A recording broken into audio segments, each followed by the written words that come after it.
That's the paradigm that I'm going to be contrasting today with the coaching paradigm. I'm going to really date myself here. I don't know if any of you are familiar with the work of Thomas Kuhn. He wrote the book, The Structure of Scientific Revolutions. All the old people, raise your hand.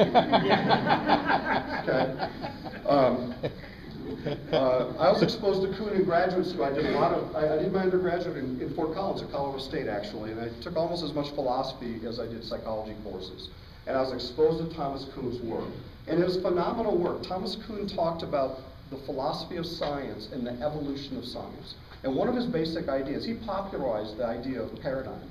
And that's a very common idea in our culture now. He popularized the idea of paradigm.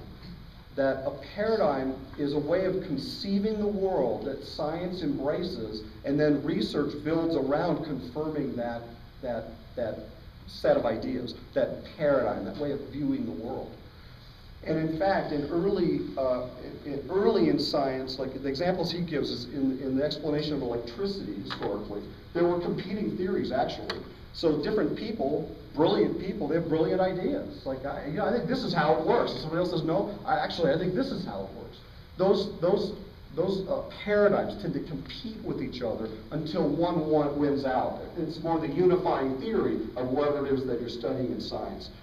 Well, the psychotherapy culture has been the unifying theory, even though there's 300 different psychotherapies. That idea of how you view the world is a unifying idea about this is how people are, this is how they develop, this is how they work, this is what they look like when they have problems. But a coaching paradigm, the coaching profession is actually trying to find a place in the world that exists within the psychotherapy culture. And that's one of the challenges of the coaching profession today is actually finding its place. It's a very young profession. And I'm going to suggest today that the coaching profession actually views things in a very different way than the psychotherapy culture. And until you understand that distinction, which is really almost on a metaphysical level, a philosophical level, it's hard to understand these distinctions. So if you look at Freud's work, if you look at this psychotherapy culture in general, first of all, psychoanalysis, their developmental model was based on the abnormal. I already mentioned that. It posits then that archaeological work is essential. It's central to any kind of human growth. It's had a far-reaching influence on culture that I've already described. And then here's one of the great questions that psychoanalytic thinkers have to ponder. Because according to Freud's theory, since none of us get out alive, then how is it that we achieve anything really in life, since none of us get out alive? Well, Freud's basic theory, original theory around that was, well, whatever it is we have in us that's all twisted and torn up and messed up, if we can find some way of taking that and applying it to some social good, maybe actually something good will come out of this twisted mind of mine that's, right? The psychological word for that is sublimation, right? We sublimate all of these things within ourselves to find some higher, greater good. And then one of the challenges that people have regarding psychoanalysis is that really the best we've got? Is that really the most we're capable of? And of course, this becomes another potential criticism of psychoanalysis, is how hopeless it is about our potential as human beings. Well, you'll hear it. The more you get immersed into the coaching paradigm, the more you're going to hear the distinctions between a deficit-based model and a strength-based model. Another language that we can wrap around this psychotherapy culture is that the way we view people in a psychotherapy culture is a deficit-based theory. The assumption is that people are fundamentally broken, that remediation of the past is necessary before a person can move forward in their life, and that people need to be fixed or remediated in some way because that just fits the model. Now, so Lynn Meinke, my colleague, and I, here's an idea that we toss around a lot, and that is, if only 10% of the population needs psychotherapy, and that, I don't know, we might quibble on the numbers, but my belief is that probably the total population, the number of people who actually have a diagnosable mental illness, who actually need psychotherapy, it's probably closer to 10% than 90%. Is everyone maybe in agreement with me on the broad numbers? Okay, right?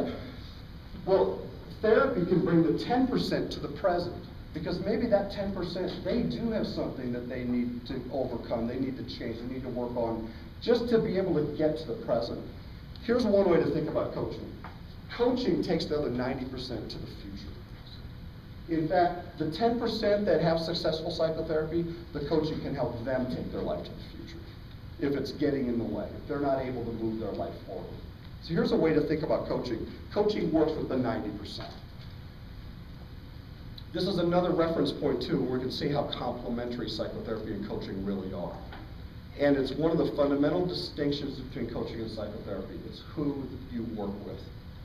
Psychotherapists work with the 10%. Coaches work with the 90%. That's a very simple distinction, and I think it holds up. It holds up really well for me. So let's talk about, now we're going to start building this coaching paradigm, okay? This is a whole nother story that we're going to build so we can compare these two things. If you're in the coaching profession, this is going to be, you've heard this mantra a million times already. If you get involved in coaching, you'll hear it over and over until you're just sick of hearing it. You're going to think, God, did these people think anything other than this? And the answer is no. Because this is how coaches think of people. Coaches, coaching clients, people are creative, they're resourceful, and they're whole. This is the 90%. What does that mean? They're competent, capable, and willing to take the appropriate risks, and they want to change. This is a strengths-based approach. And if you want to delve into that more deeply, where's the program director? In 2 months, there's going to be a strengths-based presentation right here to elaborate more on what does a strengths-based approach mean. Here's some techniques you can use that are actually strengths-based to work with people. You can drill down more into that in 2 months from now. So I want all of you back in the room 2 months from now, sitting in the same, no, I'm just joking. So that's one of the things. The other thing is clients, people, are independent and equal human beings. That means they possess autonomy and agency.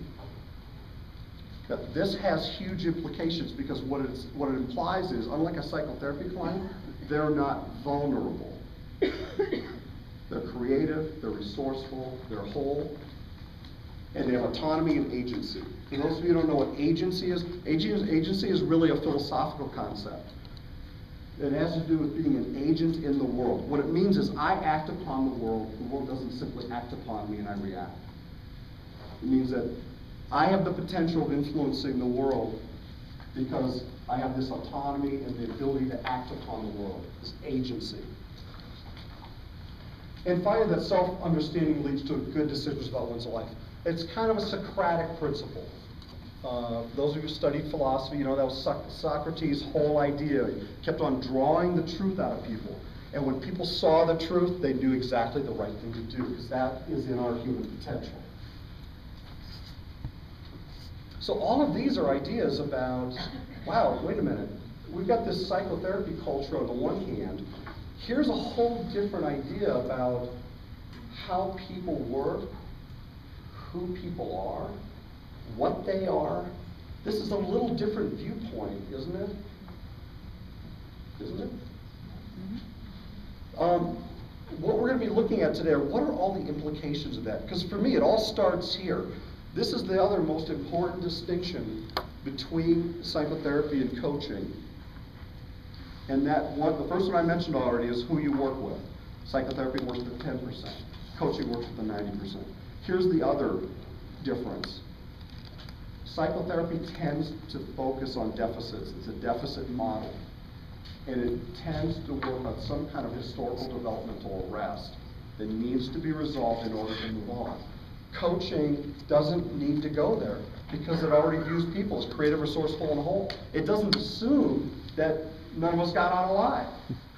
What it assumes is only 10% of us didn't get out alive, right? The other 90% of us are who we are. Just, we're human beings. It's a part of being human that we have these capacities. So let's talk about the coaching profession then. The assumption then is the coaching profession is non-directive. The reason it's non-directive is coaching clients don't need to be directed. They're creative, resourceful, and whole. They're capable of making their own decisions. They have autonomy and agency. Then, as a coach, I don't need to tell them what to do. This is one of the misconceptions people have about coaches, that as a coach, if I don't tell you what to do, I'll tell you how to do it. And if I don't tell you how you to do it, I'm going to lay a heavy hand on you about getting it done or something. None of that could be further than the truth. For those of us who are coaches, we already know that. But to the unwashed masses, it's like, coach, okay, so you're going to make me do the stuff that I can't get done, right? Well, not exactly. Okay, it's non-directive. It assists clients to produce extraordinary results in their lives, careers, businesses, and organizations. It assists clients to deepen their learning, improve their performance, and enhance the quality of their life through a developmental process, not a psychotherapeutic process. So here's another misunderstanding. And I think it's rooted in this confusion about development being based on a psychopathological model. Again, this goes all the way back to Freud. If the developmental model we have of human beings is based on a theory of psychopathology, then what it means is any developmental work is psychopathological by its nature. Any developmental work is deficit-based by its very nature. So here's the pushback the coaching profession is saying. No, coaching work is also developmental, but it's normal development. That's why the coaching profession is drawn so much from the whole field of adult development, because the truth is we develop over the lifespan. Are there any other counseling psychologists in the room besides myself? Okay, I mean, this is what we were trained as counselor psychologists, right? It was like, no, there's a growth, a natural, normal developmental path we take in our entire life. And that's what the coaching field says. And there doesn't have to be deficit-based archaeological work done to help people grow. In fact, coaching is a developmental process that's non-psychopathological. So that's another important distinction to make. It's a different way, it's just viewing people differently, the consequences are different. But sometimes in the coaching profession, there's a fear of saying this work is developmental, because it's like, now wait a minute, developmental? Does that mean like oral, anal fixation stages? If there's a confusion about what you mean by developmental, then suddenly coaching is going to sound like therapy, when it's not. Does everyone get that? Okay, yeah. Coaching, it just facilitates a normal developmental process. And so let's talk about the coaching process. It's a learning and developmental model that it does inform the process. It's future-oriented. A lot of people say coaching is always forward-leaning, right? My colleague, Lynn Mikey, she lives in Philadelphia. She's chairing the education committee to put the ISET conference on in Las Vegas this September. She's a wonderful person. She uses a great metaphor, and that is, imagine you're driving in a car down the street. What would happen if you were driving that car and you never took your eye off the rearview mirror? You probably wouldn't get where you're wanting to go, right? But think of those drivers that never look in the rearview mirror. Is there a problem there too? Yeah, why? The lack of awareness, right?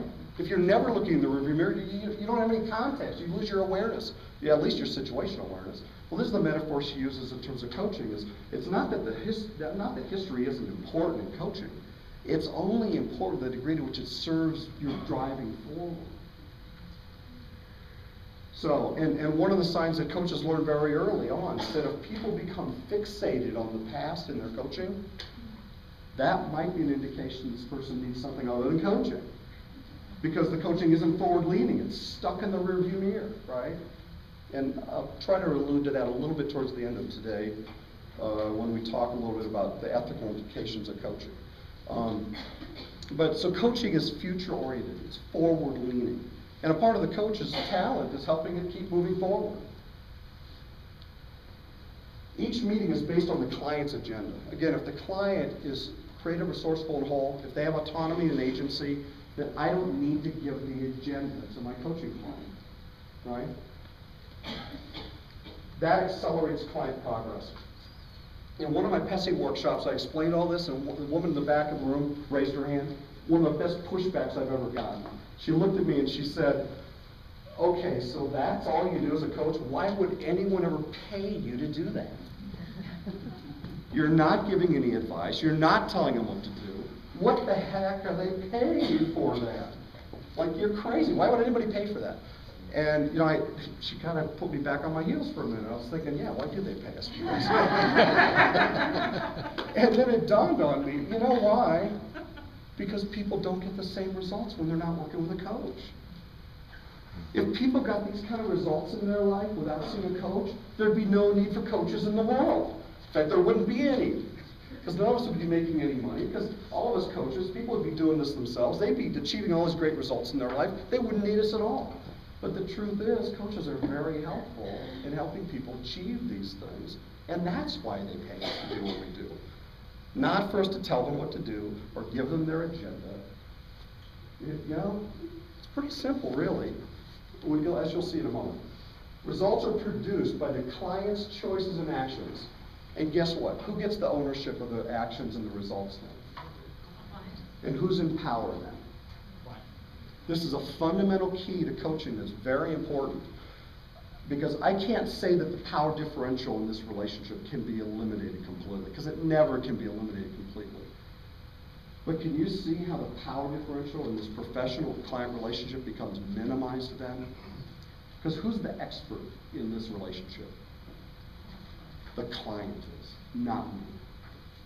That helps create a much more egalitarian relationship devoid of a power differential, which, by the way, is the reason why state legislators and regulating bodies say that a profession needs to be regulated, because there's a power differential that can be abused.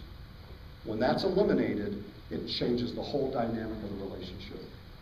Okay? So,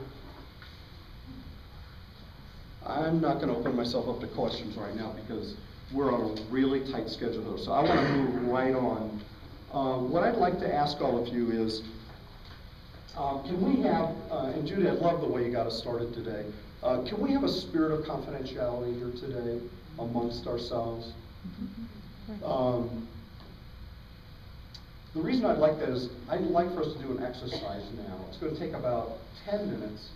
We'll probably spend, it's going to be hard to do the debrief in less than 10 minutes because it's such a rich experience. So we're going to eat up about 20 minutes here, but I think it's really time well spent. So I'd like to explain this exercise, but first, well,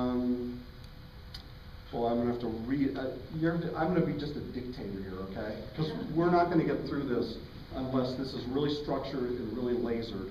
And those of you who are coaches know what lasered means. We need to really stay on it here. So I'd like you simply to find a partner and introduce yourself so you know each other's first name. Share this. I don't have time to go over this in depth. This is from Barbara Luther. She's our matriarch in St. Louis. She's an MCC coach. She ran the bookstore at the ICF conferences for years. Wonderful woman, brilliant coach. And she's constructed this coaching conversational model. And the only reason I share this is that another difference between coaching and psychotherapy is that coaching really is a conversation. It's forward-leaning, and so it can tend to have a pattern that it follows. And this is one of the things that Barbara uses to help teach people who are learning to be coaches to have some structure and to learn to start having some structure that they bring to the conversations. They don't supply the content, but you supply the structure. And by the way, if anybody wants these, I've got some cards in the background. You can email me and I'll send you this PowerPoint slide deck. What's really cool is Barbara's actually tied the things in the beginning stage of the conversation. And by the way, this is one coaching session, right? Across one coaching session. The beginning, she's tied this, as you'll see later, to these abbreviations that all correspond to the coaching core competencies as defined by the International Coach Federation. So early on, you have to ask yourself questions. The one relevant to our exercise tonight is, am I present as a coach? Am I really present here for this person? Because that's going to have a huge impact on the quality of the coaching. It's what I bring to the coaching. Also, establishing the coaching agreement. Here. One of the transitions from the beginning to the middle of the coaching conversation is establishing the coaching agreement. It's essentially, what are you working on today in the coaching? So that we don't just have a pleasant conversation today. Wait a minute, what is it that we're trying to accomplish? What is it that's important?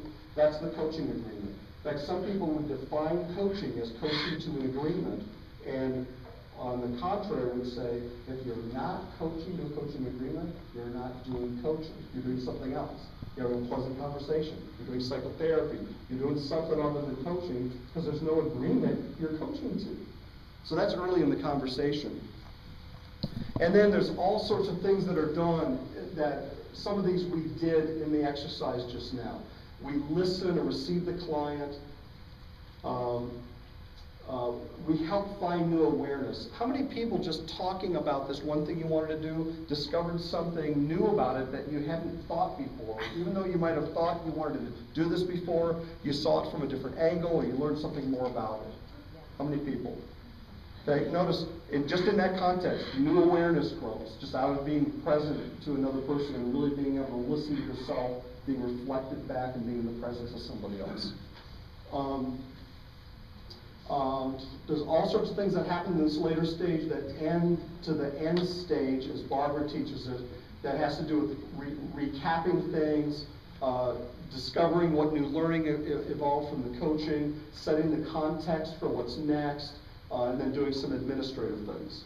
And again, all this can be tied directly back to the core competencies, which I'll show you in probably about 2 seconds. I only present that to give you an idea, for those of you especially who aren't coaches, there's a method to this. And as you learn that method, you learn how to apply it into a particular conversation with the person before you. And that's really an important skill that coaches learn, that people who just call them coaches many times don't learn because they don't even know there's something to learn to be really doing good coaching. I'll get to that at the end of our conversation today. So what's the coach's responsibility? To understand and follow the coaching process, I believe is defined by the ICF. They have a really good gold standard here in terms of what coaching is. Discover, clarify, and align with what the client wants to achieve. Encourage client self-discovery. Elicit client-generated ideas and strategies, and hold the client accountable and responsible. And a lot of people who don't understand coaching don't understand what that is either. And for me, it's something usually as simple as, how can I hold you accountable to what you just said you want to do? And they give me the answer, right? So in other words, I'm not coming up with how I need to hold you accountable. You're telling me how you want to be held accountable, and then I just, okay, and then usually what comes after that is, so can we put that on the radar screen? We'll come back to that at our next session? Sure. And that's what you can count on me for. Next session, I'm going to mention, remember last week you said this? It's my job to bring that up. How are things going? That's what you asked me to do. So do you see how accountability really is on the client's part too? You're not imposing yourself as a coach at all. So this can help us look a little bit at the interface between coaching and psychotherapy and mentoring. So we're going to be looking at consulting, mentoring a little bit.